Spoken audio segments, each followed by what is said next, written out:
খুবই ইন্টারেস্টিং একটা খবর। খবরটা হচ্ছে এই যে আওয়ামী লীগ নেতা এখন জামাতের সভাপতি। একসময় আওয়ামী লীগ করতেন, এখন তিনি জামাতের সভাপতি হয়েছেন।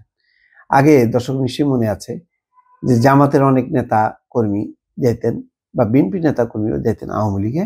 এখন যেহেতু পালাবদল, আওয়ামী লীগ মানেই হচ্ছে এক ধরনের দুষ্কৃতিকারী হিসেবে চিহ্নিত। যখন তখন মারধরের তারা শিকার হচ্ছে বা গ্রেপ্তারের একটা হুমকি আছে।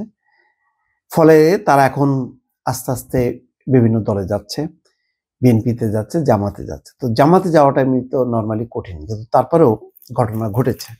সেই ঘটনাটাই বিভিন্ন গণমাধ্যম তুলে ধরেছে।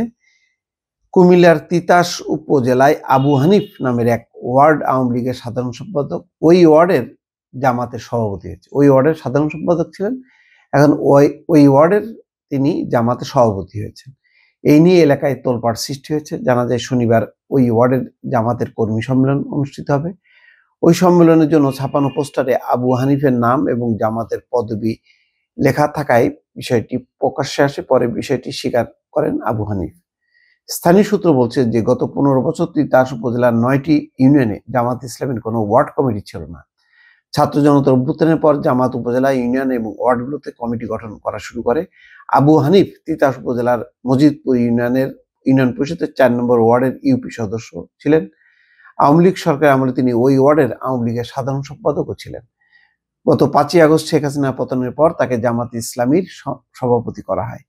আগের থেকেই জামাতের রাজনীতির সঙ্গে জড়িত থাকার কথা উল্লেখ করে ইউপি সদস্য আবু হানিফ জানান, শাহাবৃদ্ধি সাকুরা কিন্ডারগার্টেনে ওয়ার্ড আওয়ামী লীগের কমিটি গঠনের সভায় আগের ওয়ার্ড সেক্রেটারি উপস্থিত না থাকায় আমার নাম ঘোষণা করা হয়। আমি মানা করেছিলাম, কিন্তু আমার অনিচ্ছা সত্ত্বেও জোর করে আমাকে সাধারণ সম্পাদক করে দলটির নেতারা। পরে নির্বাচনী এলাকায় উন্নয়ন কাজের জন্য আওয়ামী লীগের রাজনীতির সঙ্গে জড়িয়েছি। দলটির সাংগঠনিক নেতারা পলাতক থাকায় পদত্যাগপত্র জমা দিতে পারিনি, তবে শিগগিরই দেব। এখন আমি জামাত ইসলামী ওয়ার্ড সভাপতি নির্বাচিত হয়েছি। তিতাস উপজেলা জামাতের আমির ইঞ্জিনিয়ার শামীম বলেন, যৌক্তিক কারণেই আবু হানিফকে জামাতের ওয়ার্ড সভাপতি করা হয়েছে। কুমিল্লা জেলা উত্তর জামাতের আমির আব্দুল মতিন বলেন, আবু হানিফ মেম্বার হওয়ার 10 বছর আগে জামাতের সঙ্গে জড়িত ছিল। যাক, একসময় জামাতের সাথে জড়িত ছিল আওয়ামী লীগ, এখন আবার জামাতে। এই হচ্ছে ঘটনা। এটাই হচ্ছে আগামী দিনে হয়তো ওই প্রবণতাটাই আস্তে আস্তে বাড়তে থাকবে। আওয়ামী লীগের যারা তৃণমূল পর্যায়ে তারা অনেকেই বিলুপ্ত হয়ে যাবে জামাত এবং বিএনপিতে। এটাই হয়তো রাজনীতির চিত্র। দর্শক ভালো থাকবেন। আল্লাহ হাফেজ।